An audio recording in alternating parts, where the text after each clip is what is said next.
Hey, ladies and gents, thank you for joining me again. Um, so the Golden Globe nominations, as we're recording and as of uploading, probably are tomorrow. Ain't that just exciting for? So I thought it'd be fun to do something new. I haven't really seen anybody else do this in particular. Is show you the basically final Gold Derby polls for the Golden Globes and kind of just give you my interpretation of them as well as tell you how I go about Gold Derby and kind of advice on how to get the best scores. Not that I'm by any means an expert, but the ways I know how to get the best score is the best way to put it. So it's on the wrong category at the moment, but I'm going to take us to Best Film Drama. And I would like to add that just because I've said in my predictions video that I've said something, I am entitled to change. So please don't attack me in the comment sections. I'm sure you won't anyway. You all seem like nice people. Okay, so this is my number 1 to 5. I don't think much has changed. The Father being at number 6 is a little bit ridiculous to me, to be honest, because screenings have played very well to the Hollywood Foreign Press. It's a very actory type of film, like The Trial of Chicago 7, which they really love, and I can definitely see them nominating it in both acting categories, screenplay and picture. It could sneak into director, but nah. I agree with. Oh, they don't number it, so 1, 2, 3, 4, 5, 6, 7. I agree with promising them being like the 7, 8 spot because I don't feel like it's going to get into the Golden Globes. They may be like Get Out, where it's a later contender, so we won't see it here, but then it may kind of like pick up its pace at Critics' Choice, BAFTAs, and then Oscars. Judas and the Black Messiah. Wow, they're very low odds. I don't think it's getting nominated, but I thought a lot more people were, and I'm surprised to see that's got 101 odds. Sound of Metal, I can't see getting in here. Malcolm Marie's probably not. And I was predicting Hillbilly Elegy for a little while, and a part of me wants to just do it because the odds look so good, but I'm not going to do it because it's unlikely and I could lose a lot of points from it. Don't get me wrong, points aren't money or anything, but still, it would be pretty shit, you know. And yes, I need a haircut. Okay, going to Best Drama Actress. I'm pretty sure every single person on Goldie agrees that this is the top 4. Unless there's some weird surprise, it's not going to change. And then the number 5 spots just wide open. I did have somebody comment on my Golden Globe video asking what the hell when's Zendaya. Look, she may get Critics' Choice and then Oscars, even though Critics' Choice and Oscar nominations aren't usually don't happen. She may get like SAG, Critics' Choice, and Oscars, but I just don't see it getting here. I just don't feel it for her. Like it could happen, but I feel like Sophia Loren and even Amy Adams, who we urge you, are more likely than her at the moment. So like nothing against Zendaya. I wouldn't care if she gets nominated, but Sophia Loren for The Life Ahead just seems likely. The Hollywood Foreign Press do often nominate foreign actresses. I mean, God, think about Isabelle Huppert. She fucking won in this category. Like, I think she's getting nominated. She's a very sensible number 5 spot. Kate Winslet's actually a lot higher than I would have thought she'd been, but that being said, Satellite Film Awards nominations were nominated today, and she did sneak into the Best Actress race, and that does kind of make me clench a little bit because what if she does the Oscar? What if she does? What if she gets Golden Globe? Maybe, and then like BAFTA, Oscar. That seems like a very nice trio. To be honest, all the 100 to 1 odds I agree. Like Sydney Flanagan, she's great, never rarely, sometimes always, but they're not going to nominate such an indie film. Critics' Choice are the most likely, but they seem unlikely. Elizabeth Moss for The Invisible Man isn't happening. Jessie Buckley from Thinking Anything's no. Really surprised. What? Gal Gadot. Thought I didn't notice that. What? I don't even know what she's doing this high. Like, I'd I say Yuri Han is a better shot than her. Like, what's she doing here? That's very weird. I'm dumbfounded by that, but that's not happening. Best film drama actor. All right, I'm surprised Cesar Orlando is at number 5. I would have thought he'd been at number 3, but still, my top 4. I'm pretty sure everybody agrees with me. Is the top 4 for all places really. They're all gonna get, and they're all fantastic. They'd all be worthy any year. I think in a year where so much has been pushed back and it's been quite a dry year for films, the fact we can still have these amazing performances just really says a lot about it's just how lucky we are to have all these talented actors in our films. But yeah, Gary Oldman at number 4 is a bit weird to me. I'd think he'd be at number 5 or 6. Like, yeah, I've got him in my number 5 spot, but he's definitely not a lock. But at the same time, it's like, wow, I could see the Golden Globes going for Tom Hanks. They love Tom Hanks, and it could become like a strong contender.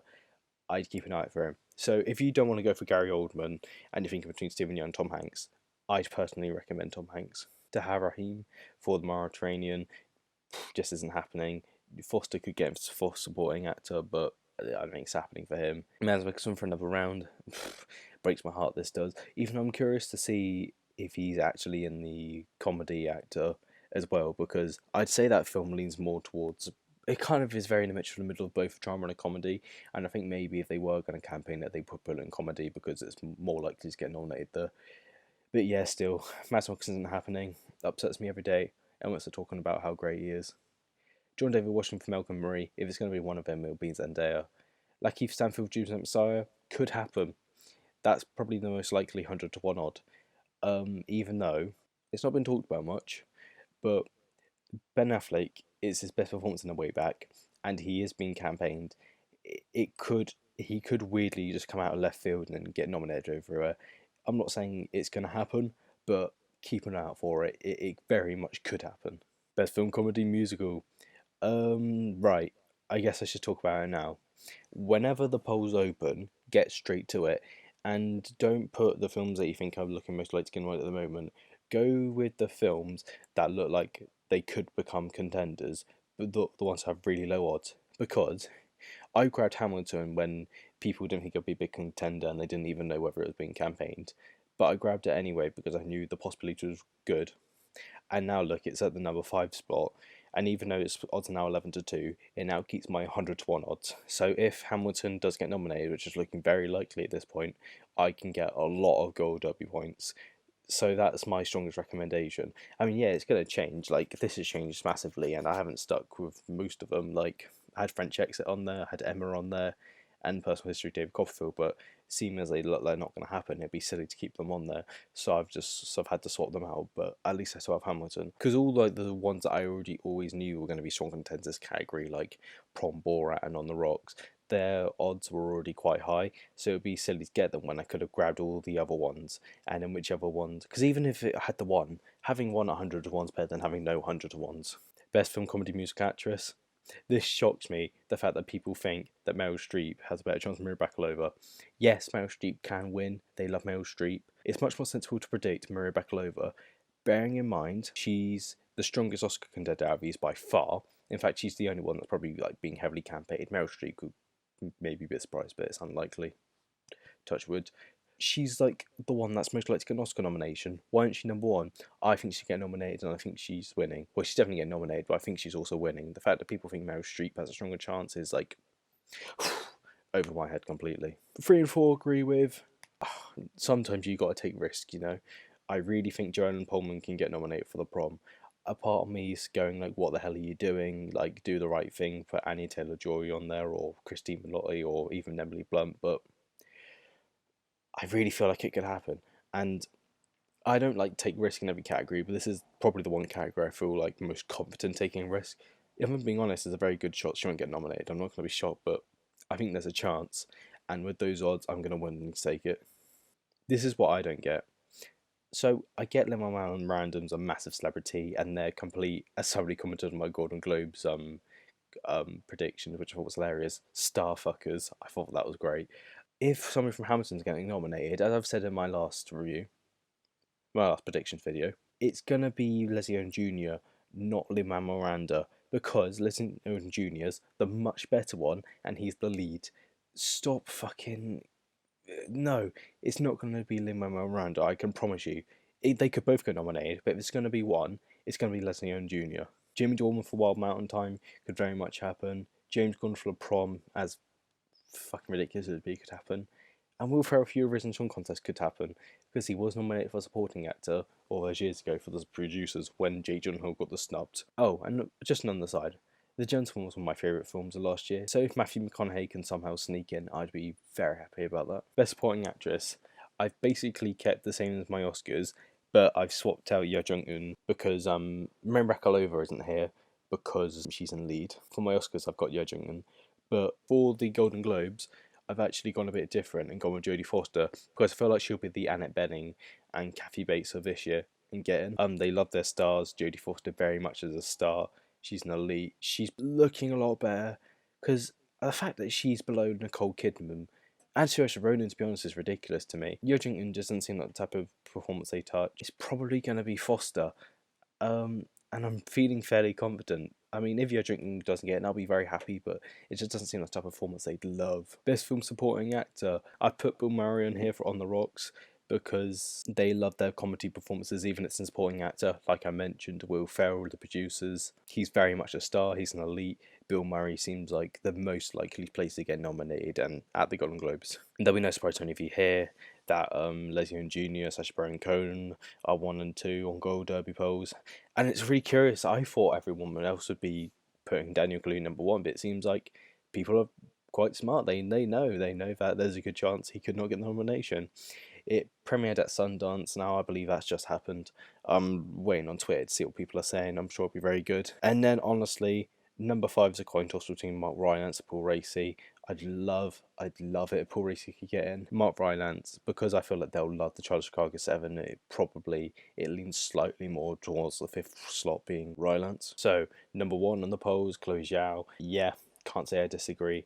At the end of the day, she'll just be the On Falls and Crows of this year. It doesn't matter that she's not a star, it doesn't matter she's not like directed some like 1917 film. It's just the type of she's just going to be the director that sweeps everywhere. Full stop. I literally am very confident that she's just going to win everywhere, because at the end of the day, David Fincher is the only person that could cause an upset, but that's just not happening. He hasn't even been getting critics awards. The people are supposed to love Mank. Like, I'm getting scared that Mank could get snubbed in director. So honestly, it's Chloe Zhao's to lose. Aaron Sorkin isn't winning. Neither is Serena King. Neither is Spike Lee. I have Spike Lee as my 5th spot, and so do the polls, and I agree with this because the Golden Globes love their celebrity directors. Yeah, the Golden Globe doesn't have as many categories, and I don't know why, but they don't have score or song. I don't know whether it's got to do with the fact that they didn't know what would be eligible, but it's really annoying. I wish they did. Oh, here we go. A part of my brain's telling me, don't be stupid, don't do this. I've left Modern Night Miami out of screenplay because even though it's a very screenplay film, I have a nudge that it could get snubbed. And when you've got the rest of this competition, like all these much stronger screenplays, including Promising Young Woman, it is unfortunately just a film that I feel like could miss. It is either that or Promising Young Woman that I miss, but I'm going for Promising Young Woman purely because it is the better screenplay, and maybe I'm trusting the Golden Globes too much to do the right thing, but I am really hoping that they do the right thing. Yep, can't disagree at all. Trial of Chicago 7 is the screenplay of the year. It's probably going to win. They love Aaron Sorkin. Nomadland number 2 I get. I have Mank at number 2, but I don't understand why Nomadland's number 2 because it is one of the front runners for picture. Then Mank, then One Night in Miami, then The Father. Promising Woman's higher than I thought it would be, so I'm happy about that. It shows that it has that momentum going for it. I'm surprised to see Minari that low. Minari could happen. I'd have Minari at number like 7. Um, and so, I'd say that 8. I really do think that one of these 100 to 1 odds could happen. Maybe even I'm thinking of ending things. Or Defy Bloods in just a weird surprise. Okay, ladies and gents, last one. Animated feature. Alright, yep, number 1 Soul is winning. Number 2 Wolfwalkers. I completely agree with this top 5 in Gold Derby completely. The Willoughbys seems like the most likely one that the Golden Globes would go for. They like their much more traditional animation, they're much more playful animation, like more modern. They don't like their they don't seem to be all that fused for their foreign animation. Yeah, this is exactly right. The Golden Globes like their much more traditional animation. Wolfwalkers probably get in just because it's a massive front runner, but yeah, this is probably what you can expect. Maybe Croods or Trolls could take the number 5 slot. They don't seem like type of people without touch Shaun the Sheep. They're very American, so I don't think they'd really go all that close to something like Shaun the Sheep. Earwig and the Witch and Scoob, nah. I haven't even heard of that. I haven't even heard of any of it. I've heard of SpongeBob, obviously, but you haven't even heard of any of these.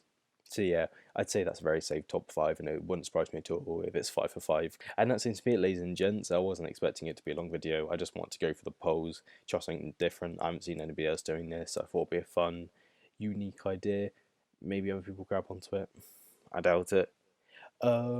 Next time you'll probably see me, it's for the reaction of the Golden Globes. I'm so excited. At the same time, I'm nervous because the Golden Globes are a strong sign for what's to come. And if anything's snubbed, I will be sick to my stomach. But we've got to stay optimistic. I hope you're all well. Thank you for watching. Take care, ladies and gents.